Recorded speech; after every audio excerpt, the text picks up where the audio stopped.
And welcome back to Blue Shirts Buzz, where we talk everything New York Rangers.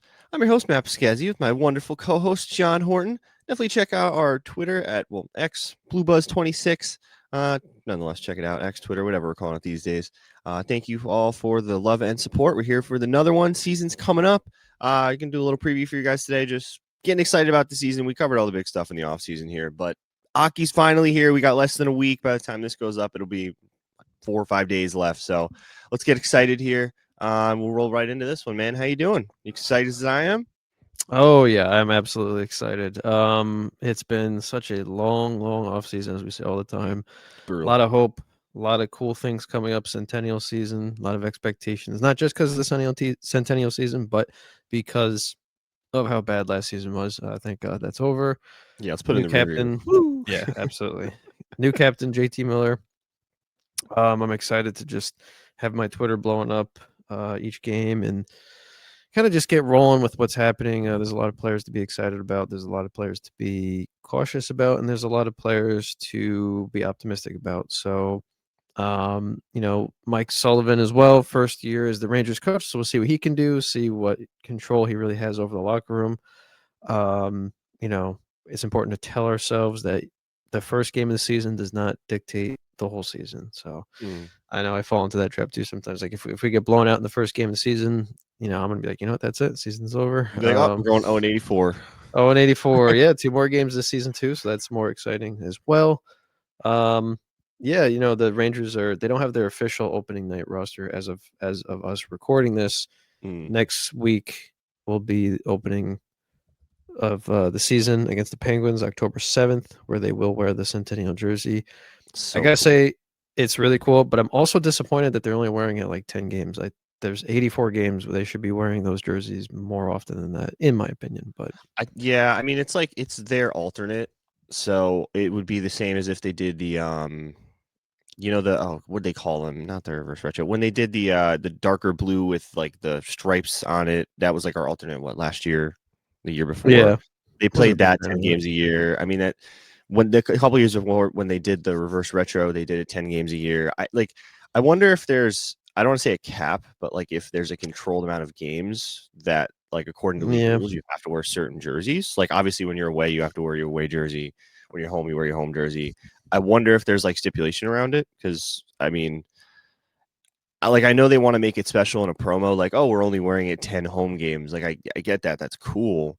But like you said, I kind of wish they wore them a little bit more, which makes yeah. me think there's like some kind of like rule to it or something, like, I don't I know. think, yeah, I think you're right. Knowing Gary Bettman, I think they should wear it more because what the hell?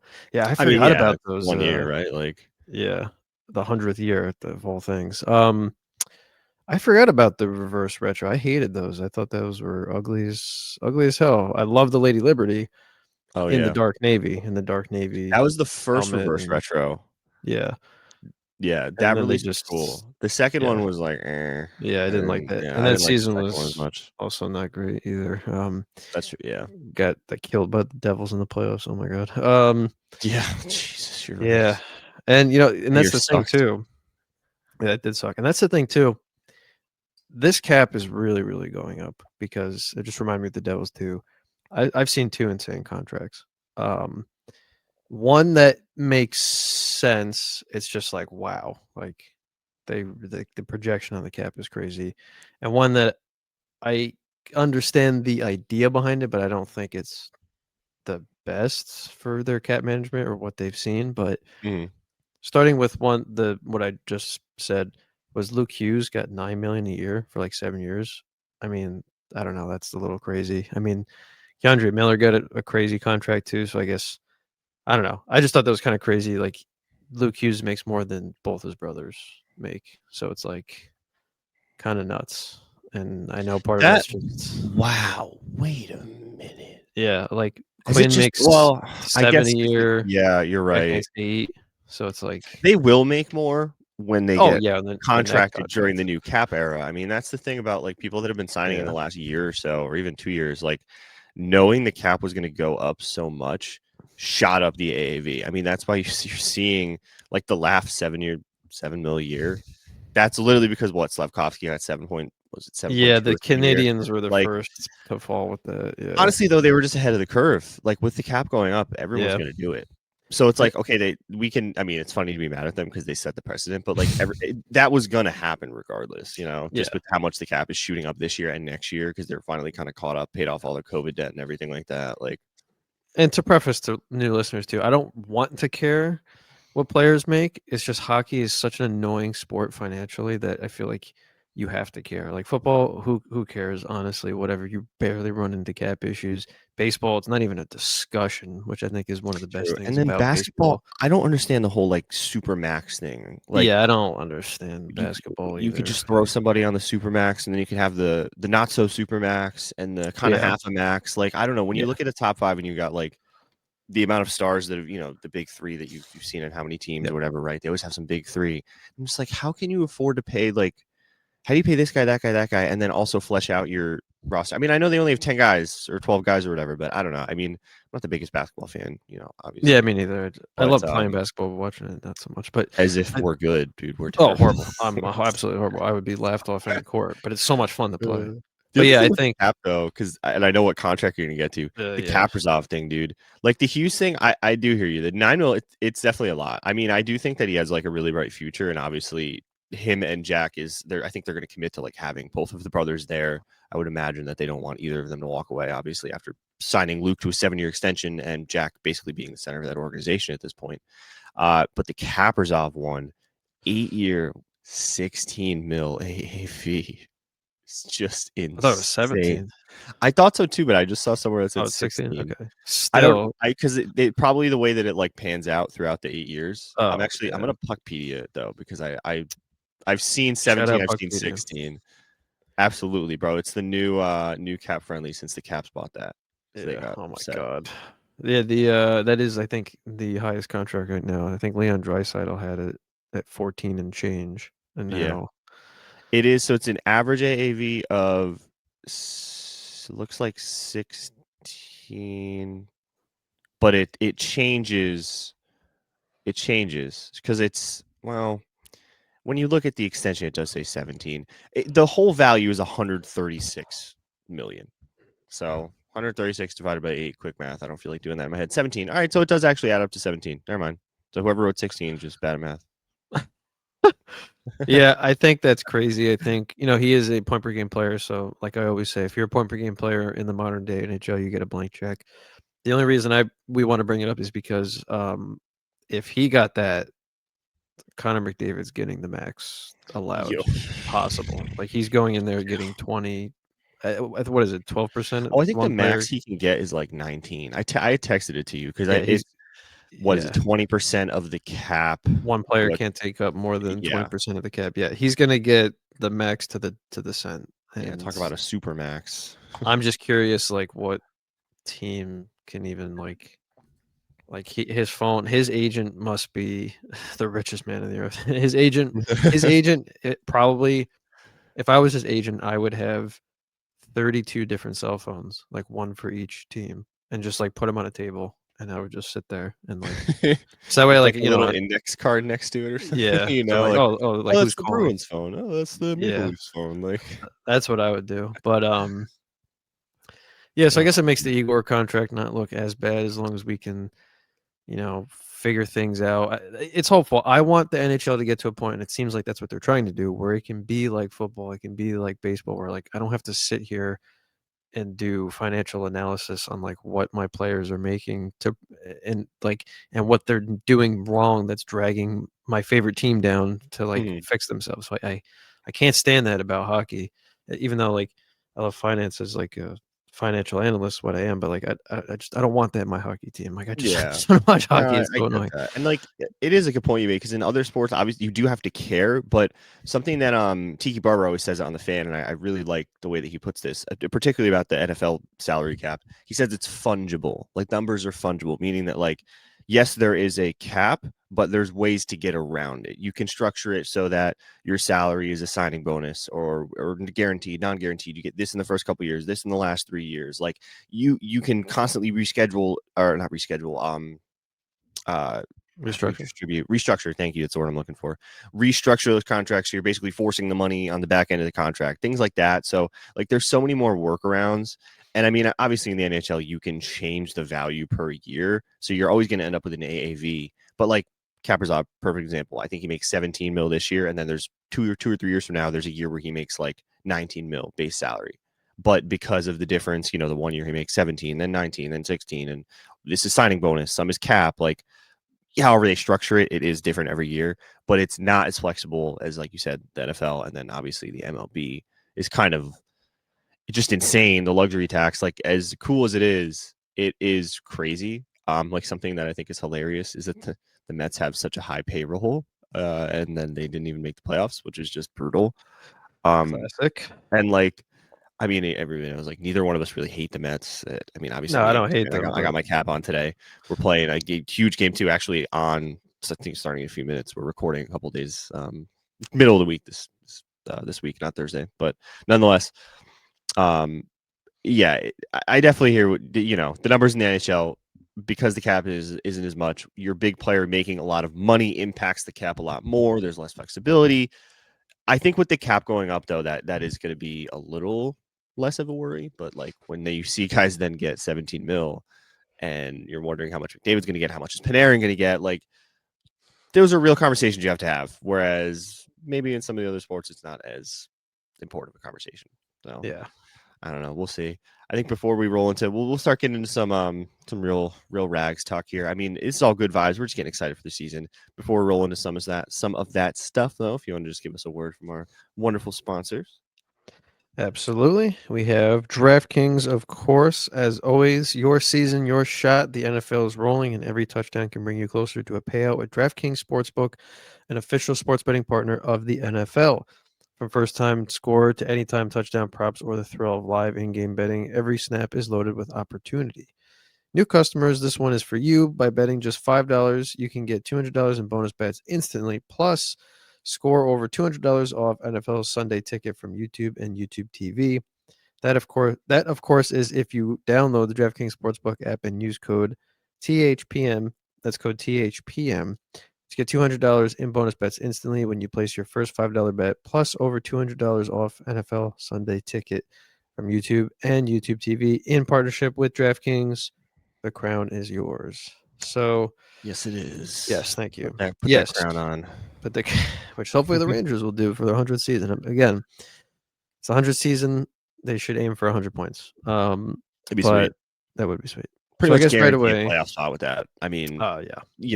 We're looking at teams to get it in the 90 and 80s range. We can get in with 100. Come on, let's do it. Oh, yeah. Let's commit to it. Win the division, 100 plus points. Come on. Oh, absolutely. And I think it's possible. I'm getting more hopeful as things get closer. Again, the first 10 games are going to be really telling. Last episode, we were both around that 7-3 prediction. So I think, we'll see how that goes. They are still cutting down the roster a little bit. And one big, not like big talking point, but like it's not. And also, I'm not really, and I don't think you were either really all that surprised, but it does kind of suck to think about is Brennan Othmann got cut from the starting roster. So he will start in the AHL. He was or is a first round pick, I believe 16th overall back in 2019 or 2021, one of the two. I think 2021. What am I saying? And he's someone who like he'll have a flash here, and then you forget about him for 20 games, and then he'll have some flashes here. Yeah. He works hard. He's got a good attitude. He's a good team player. I've enjoyed watching him play, but even last season, like all the games he played in the NHL with us, like it wasn't anything bad, but it wasn't really anything meaningful. Like I kind of forgot he was out there. I'm gonna be honest, and it sucks. It sucks, but like there's still hope for him. But he's getting leapfrogged by some other prospects, which it's fine by me as long as the coaching staff and the development staff is doing what they need to do to put the right players in place, so we can win some games. That's all that matters. So, I don't know what you thought about him. I mean, it's a little, something I said to you too is like we're 100% going to see him at the NHL level this year. I highly doubt he's just going to simmer in the AHL all year. Obviously, there are going to be roster moves that are going to need to be made here and there, whether that's here and there. whether that's for injuries or load management, whatever the case is. Like, we're going to see some movement in that bottom six. Something that I think at this point, I guess we just have to kind of concede to is that he is going to be a bottom six kind of guy, mid six potential, maybe. I mean, bottom six floor, mid six high ceiling. Like, that ceiling is, it's really looking like he's going to be bottom six, unfortunately, which you do need those kind of guys on your roster. If we could keep him on this team for years at a cheap contract and he can be an engine first in the bottom six, that's fine. I mean, it's unfortunate considering that you use that first round draft capital on that guy. You kind of expect a little bit more. And, could we see him impress us? Absolutely. I mean, he hasn't even really played the equivalent of a full season, so we certainly could see him go out there and impress us. But like you said, you just kind of lose him on the ice. He is impactful at times. Like, I don't want to say he doesn't do anything. I do think that he works hard. He's got a good engine. He's a good team guy. He's a nice presence around the guys. It's not like he causes any problems or makes really big mistakes, which is nice. He plays pretty much mistake-free hockey for the most part, but he's also playing like, where's the big play? Not that anyone's always going to make that, but we're just not really seeing a lot of, like you said, impact from him.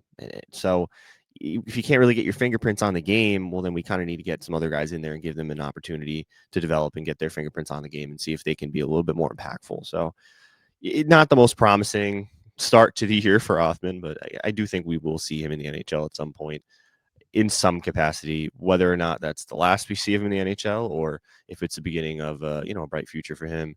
Hopefully that's the case. I do think if anybody's going to be a presence that we need there to develop some of our talent, like Sullivan's a good guy to have, on our side now. We saw him develop a lot of guys in Pittsburgh over the years. So, I'm not like heartbroken, but I'm also not like, all right, get him out of here. I don't want to see him again. There's no blood here, like, or there's no love lost here. Like, this is like Kako or Laugh or something. You know what I mean? There's just not as much emotion around Othmann versus of these other guys. You know what I mean? Honestly, like, yeah. I don't know. I don't care that much about Othmann. I know it doesn't sound great because you use a first round pick on him and there's no problems. I just want more. Like, just give me a little bit more. Maybe I'll care a little bit more, Yeah, well said. Absolutely. I almost forgot about Kako. I'm not gonna lie. I was so happy to. I know. Remember how on that we all felt too. Yeah, but we'd moved on. I mean, yeah, we moved on pretty quick. We had to. He did. We too. did. He did, and he looked. I think he broke his hand actually in training camp, so he's gonna be out 6 weeks. Oh, We'll really? see. Yeah, Yikes, dude. I was like, I haven't even followed. That's yeah. I just saw it on Twitter. I was like, oh. So yikes.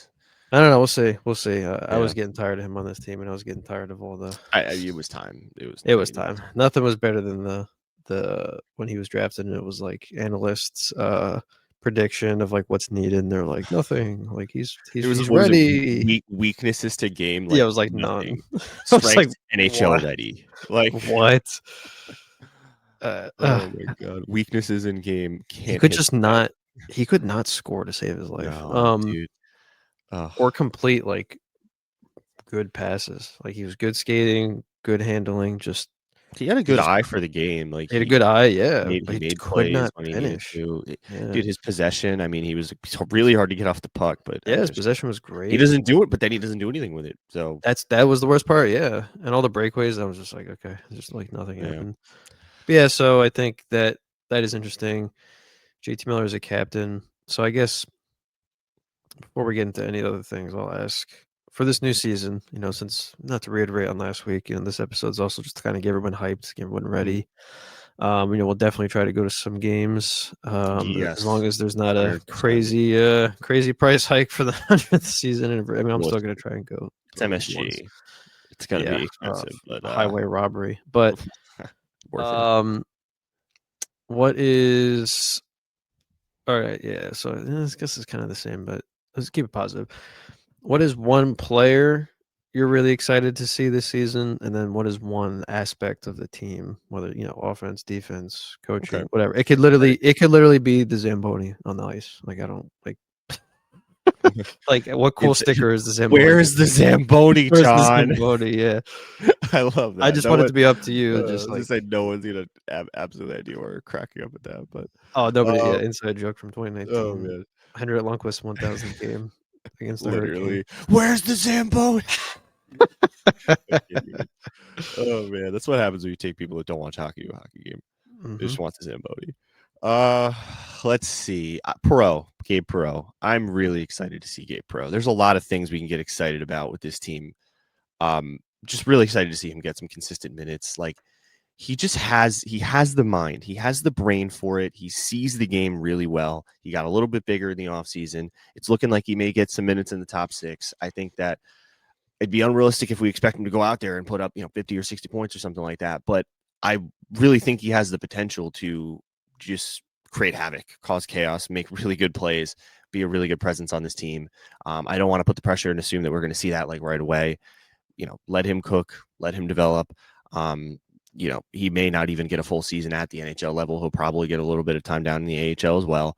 But I am excited to see him develop. I really am excited to see him get some more minutes here. We saw some limited playing time from him last year, and there were really, really promising signs.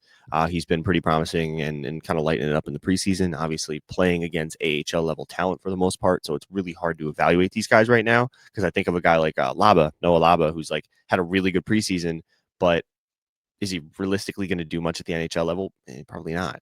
Maybe a bottom six, again, like a bottom six presence that can, provide a spark at times, but they're playing against AHL level, competitors for the most part, or young developing prospects. There's only 3 or 4 starters out there a game, depending on the game. Goalies are getting switched in and out left and right. It's a totally different atmosphere. So really have to evaluate them at the NHL level. So really excited to get that opportunity to see Perreault get out there and make some plays. And I think the aspect, and I think it's a really cheap one. Like it's really easy. It's low hanging fruit. But the atmosphere around this team, just the new regime. Honestly, I'm excited to see some positivity. Hopefully, we see some less of the hanging our heads and the negativity and the you miss a play and then 2 seconds later, well, you just lost it. That's it. Well, we watched the other team score 2 goals in 10 minutes. Oh, we're out. Game's over. I'm excited to see more morale, more positivity, a little bit more energy. I just think that, Sullivan and his new guys getting in there, we've talked about how we're excited for his the cast of characters around him as well. The coaching staff as a whole, just really promising stuff. So I'm really excited just to feel the energy around this team. I think there's a really positive energy around this team right now. And so I think I'm just really excited to see that manifest itself on the ice. Very good. Pro's a good one. I can't copy yours, but let me think. I know. It's like the last one. It's so cheap. I mean, it's low hanging fruit, but like that's it. I mean, really, for years now, like it's the morale, the attitude. We've seen some of those problems, so just really hoping that we see this positivity continue throughout the year because we're rolling into the year with a lot of positivity and a lot of good vibes. It may be low hanging fruit, but it's the biggest fruit. I agree. I want to root for Laugh. I'm not going to pick him for one as much as I crap on him on the show.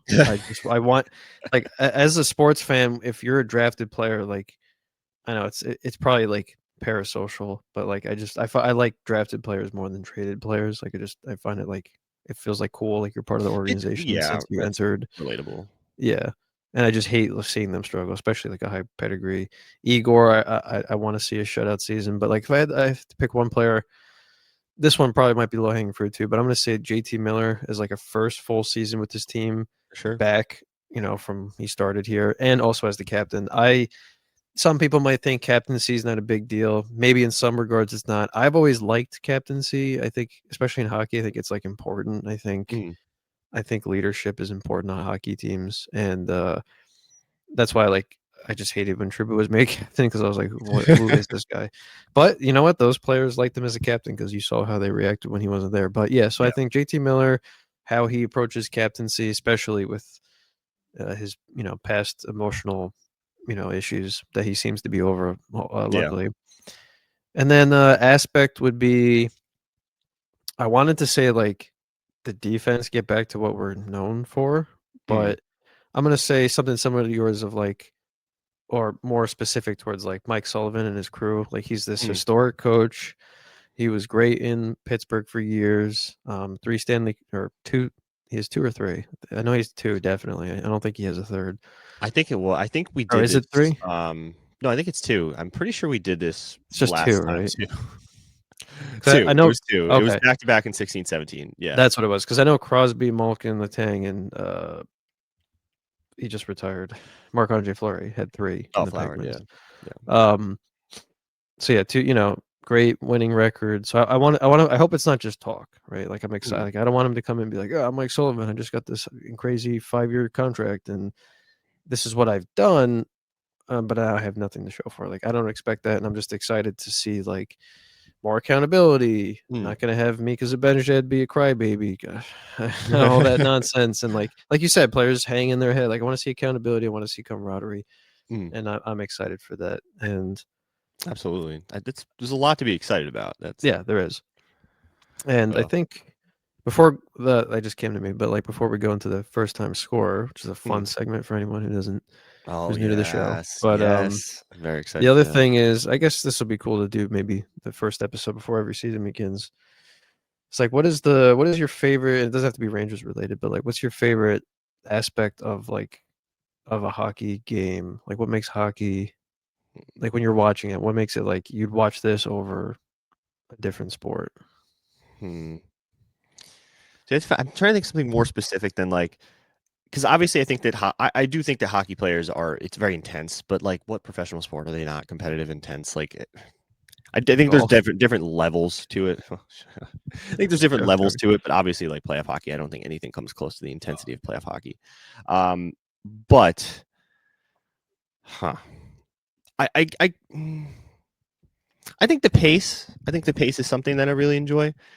Watch like the constant back and forth. Obviously when the puck goes out of play, there are some times where you're getting a lot of whistles, a lot of face-offs, things like that. But I just find that it's very entertaining to be able to watch that kind of that back and forth, plays on the boards, plays in the middle of the ice, passes across, passes down, shots on net, saves. Like there's just always kind of something going on, which is really nice. I think that a lot of people that are turned off by a slower sport like baseball, this is kind of like the complete opposite in terms of pace. Something that I do find interesting, though, is that, typically speaking, like a lot of Americans don't like watching sports where you don't score a lot. And I think that's a reason as well why hockey isn't, as popular as some other sports. But, it's a huge reason that soccer isn't as popular in the U.S. as it is in other places. People don't like watching ties. And, well, obviously, we don't have ties in the NHL. But people don't like watching ties. And people don't like when we're not scoring a lot. So something that's, interesting but also exciting is that we're seeing constant back and forth action, but we're not like you don't always have to see a goal every single time. And that's something that I like as well. Goals are more important. Goals hold a lot more value when you have to fight and you have to earn it. It's not as simple as like, chucking up a layup or hitting a three, or even in football, like touchdowns are at a premium, but you could score 2 or 3 or 4 or 5 in a game. There's only so many games a year in the NHL where you're going to see a team score 5 goals. You know what I mean? Where it's not unreasonable to assume that you could see a total of 5 to 10 touchdowns in on any given Sunday. And how many points you're going to see in the last 10 minutes of a basketball game. You know what I mean? But yeah, so a little bit of a tangent there, but I really like the back and forth, the constant action, the flow of the game. It kind of keeps you on the edge of your seat. It really, it keeps you in the game. It keeps you focused. You feel like if you look away, you're going to miss something, and curious what yours is though. Oh, those are good. Those are good. My number one is, and it's what got me into it when I was younger and why it's still my favorite sport. Maybe it's corny, but I just like goal scoring in the NHL is so electric. And part of it is because, like you said, it's low scoring. But like the way the announcers get into it, the way the people on the ice like react, the way you have the fist bump line, and like you said, it goes in hand in hand with also what you said with like the pace. Like the pace is so fast, and there's this build up, and then it might not score, and you're like, oh, okay, and just like how electric it is, either watching it from your couch by yourself or in a stadium with everybody else. Like just because it's so few and far between, like just scoring a goal is so electric, and also just because it's like so difficult. Like you have such a small space to score with this huge guy with pads in front of it. Like it's not like soccer, which soccer of course is an incredible sport, but goal's massive, right? It makes sense. It's True. comparative to hockey and pucks, but yeah, that's mine. It's just there's nothing more electric than a hockey goal, I think. Yeah. I don't know. Like touchdowns are electric, but I see it 5 times a game sometimes. It's just not as, and obviously like there are plays that are going to be more electric and stuff like that. But like that's a really good point. I mean, the goals there's so much more pomp and circumstance around a goal in the NHL because it means so much more than, hooking up a touchdown or whatever. Yeah. But I love the vibes. I love the feel here. Like you had already mentioned, we'd already kind of given our predictions for the first 10 games, so I don't really want to do that. But we did just want to kind of talk about the vibes here, get excited. Like I keep saying, there's a lot of good energy around this team right now. Really hope that we can bring that on night one and carry that throughout the year. With that being said, about night one here. So something, if you guys are new or if you're old, you remember this. We do our little first-time scorer predictions.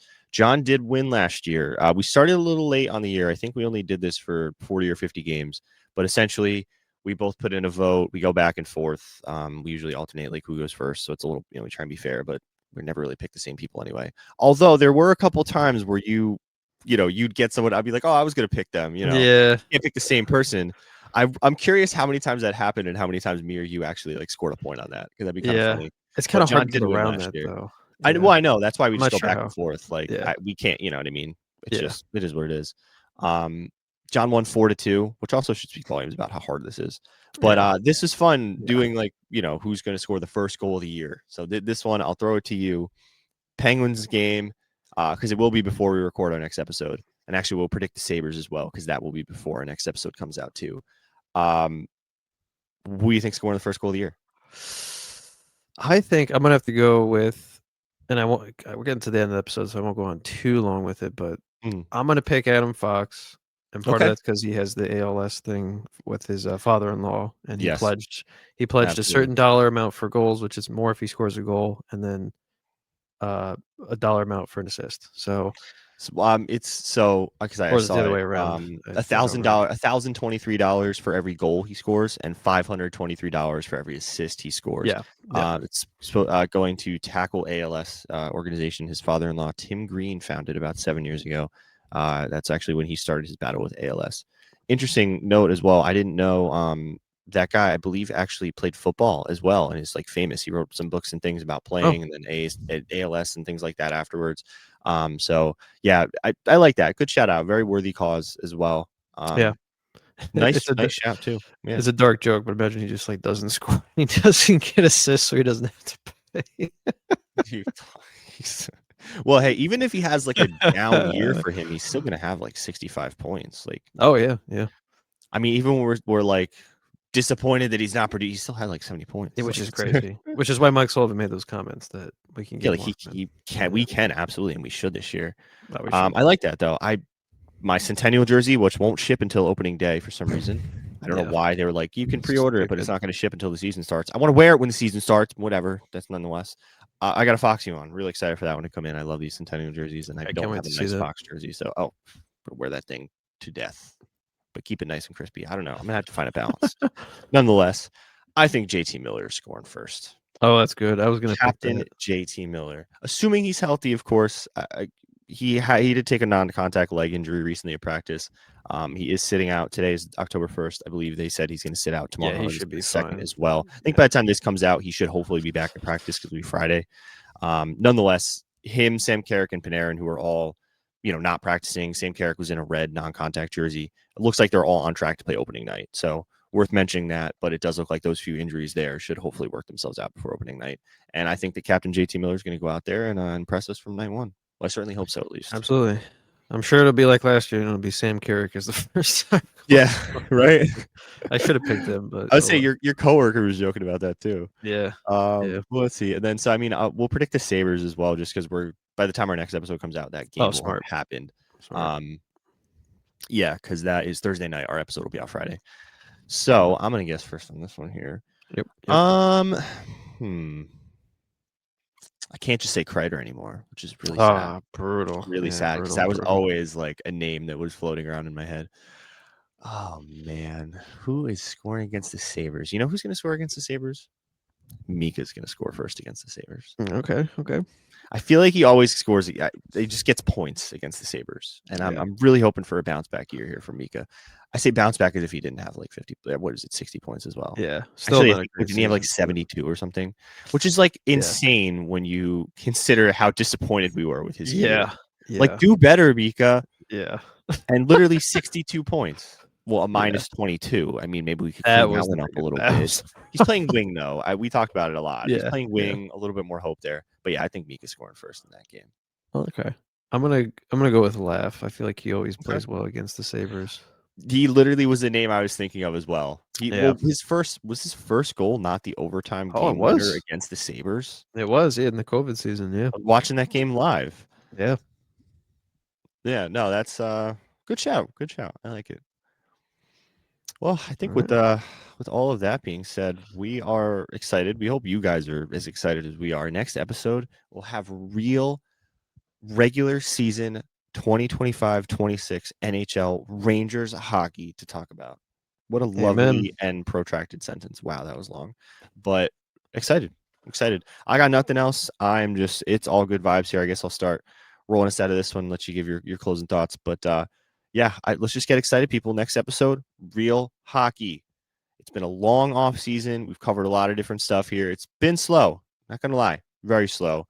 We definitely, we took some breaks here and there. Enjoyed our summer. Enjoyed our time. We are ready to go full throttle here. We hope you guys are ready to go on the journey with us, and hopefully the Rangers are ready for the journey, and hopefully that journey ends with the Stanley Cup.